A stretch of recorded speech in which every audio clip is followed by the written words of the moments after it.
Saviez-vous que Jésus est né avant Christ? Le mystère du temps. Vous êtes-vous déjà demandé si tout ce que vous savez sur le temps n'était pas faux? Et si je vous disais que, selon le calcul moderne, Jésus est né avant Christ?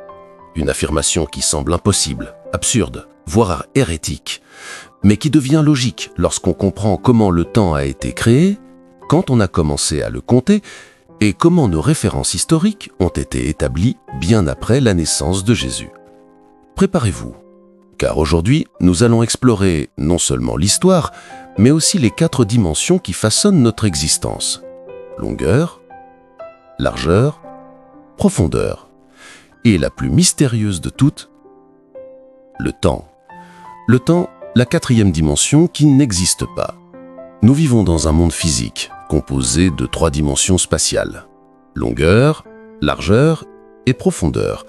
Elles constituent tout ce que nous pouvons toucher, mesurer et voir. Mais il existe une 4e dimension. Une dimension que nous ne pouvons ni saisir, ni observer directement. Le temps. Et c'est là que commence le mystère. Le temps tel que nous le connaissons, divisé en passé, présent et futur, n'existe pas dans la nature. C'est une création humaine, une manière limitée d'organiser l'expérience de la vie.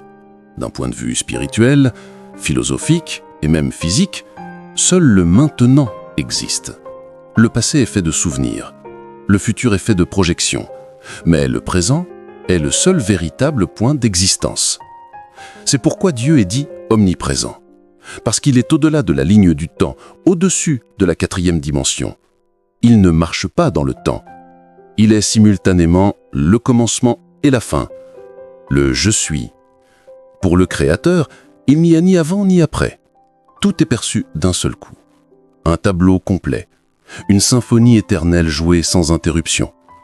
Nous, liés au monde physique, éprouvons le besoin d'organiser le chaos de l'existence. Et ainsi, nous avons inventé le temps. Comment a commencé le comptage du temps?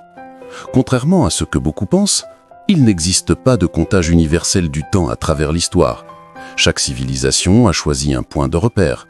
Les Égyptiens comptaient à partir des pharaons, les Juifs à partir de la création du monde, selon la tradition, les Romains à partir de la fondation de Rome, les Grecs à partir des Jeux olympiques, les Chinois à partir des dynasties. Chaque peuple avait son propre début du temps. Il n'y avait pas de référence mondiale. Par conséquent, quand nous nous penchons sur l'histoire de notre propre comptage, nous découvrons quelque chose de surprenant. Partie 3. L'homme qui a inventé la division avant et après Christ. La division que nous connaissons aujourd'hui, avant Jésus-Christ et après Jésus-Christ, n'existait ni à l'époque de Jésus, ni durant les premiers siècles de l'Église. Elle n'est apparue qu'en 525 après Jésus-Christ, grâce au travail d'un moine nommé Denis le Petit. Denis avait reçu pour mission de créer un nouveau calendrier pour calculer la date de Pâques. Pour ce faire, il tenta de déterminer l'année exacte de la naissance de Jésus. Mais un détail important demeure. Il ne disposait pas de documents complets. Il ne possédait pas de documents précis. Il n'avait pas accès aux données historiques dont nous disposons aujourd'hui, et donc, il s'est trompé. Les historiens modernes ont conclu, en se basant sur les règnes d'Hérode et les recensements romains, Jésus n'est pas né en l'an 1. Il est né entre 4 et 6 ans avant l'an 1. Autrement dit, selon le décompte actuel, Jésus est né avant Christ. Et l'erreur de Denis n'était pas intentionnelle. Il a simplement fait de son mieux avec les informations dont il disposait. Mais cette erreur a créé un paradoxe temporel. La naissance de Jésus, le repère choisi pour diviser l'histoire, ne coïncide pas avec le tout début du décompte. C'est comme si vous commenciez un livre à la page 10 et que vous vous rendiez compte seulement ensuite qu'il y avait 9 pages auparavant. Par conséquent, nous savons aujourd'hui que Jésus est né avant le début de l'ère chrétienne. Et cette erreur a traversé les siècles, influence les calendriers, change la façon dont le monde interprète le temps, et est devenue l'une des plus grandes ironies de l'histoire. L'impact spirituel de cette découverte. Mais voici le plus fascinant. Cette erreur humaine n'altère en rien l'essence spirituelle.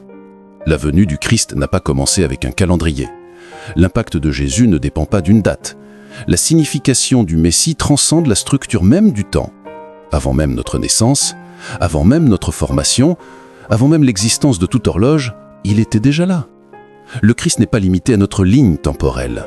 Il existe dans l'éternel présent, dans le « je suis » qui transcende les siècles, les ères et les dimensions. La terre dans le temps, une illusion nécessaire. L'humanité a eu besoin de créer le temps pour survivre. Semer et récolter, calculer les saisons, organiser sa vie, consigner les événements, écrire l'histoire. Le temps est un instrument, un outil, mais ce n'est pas la réalité ultime. Dans un univers gouverné par Dieu, tout existe simultanément. Pour lui, le Christ n'est pas né avant ni après. Il est né au moment précis de l'éternité. Et l'éternité n'a pas d'horloge. Le paradoxe final. Et maintenant, lorsque nous considérons l'histoire de l'humanité, nous constatons ce paradoxe fascinant. Jésus est né avant la marque qui définissait. Le temps a été divisé par erreur. La quatrième dimension n'est qu'une perception. Dieu est au-delà de tout cela. Et on commence à comprendre peut-être que le véritable mystère n'est pas le calendrier, mais la façon dont l'humanité tente de faire entrer l'infini dans un cadre. Une table, un nombre. Conclusion et la révélation. En fin de compte, peu importe que Jésus soit né en 4 avant Jésus-Christ, 6 ans avant Jésus-Christ ou en l'an 1. Car le Christ n'est pas défini par des dates. Il définit les dates. Il définit les époques. Il définit les vies. Et le plus extraordinaire, c'est que bien qu'il vive prisonnier des 4 dimensions, il nous invite à voir au-delà du temps, au-delà de l'horloge, au-delà du décompte.